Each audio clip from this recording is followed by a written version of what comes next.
ในวันที่30พฤศจิกายน2009อยู่ที่วิทยาคารป้องกันศาสตร์ไกรสอนพุ่มพิหารได้มีกองประชุมใหญ่ครั้งที่2ขององค์คณะภาคดังกล่าวเพื่อตีราคาสภาพการจัดตั้งปฏิบัติมติกองประชุมใหญ่ครั้งที่1ขององค์คณะภาคของตนในซึ่งปีผ่านมา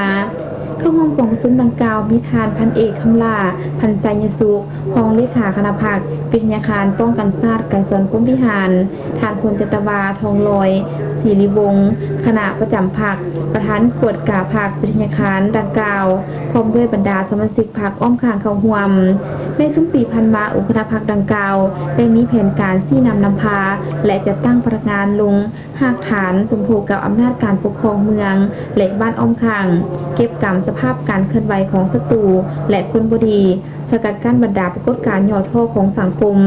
สามารถให้สำเร็จในเวียกงานทุกด้านก็คือเวียกงานด้านการศึกษาอบรมการเมืองแนวคิดเวียกงานก่อสร้างภาคพนักงานนโยบายและองค์การจัดตั้งมหาชนและยังสามารถนำพาพนักงานสร้างแรงและหับซอกงบประมาณเข้าคลังรวมได้ให้ไทยเวียกงานปรับปรุงก่อสร้างเคหสถานมีการพัฒนาพร้อมเดียวกันนั้นก็ได้นำเอาบทเรียนที่ถอดถอนได้นำมาวางเป็นทิศทางแผนการในตอนหน้าและในตอนบ่ายของกองประชุมดังกล่าวก็จะได้มีการปอนบัตรคัดเลือกเอาคณะสุดใหม่เพื่อนำพาองค์คณะภาคให้มีความก้าวหน้าขึ้นกว่าเก่า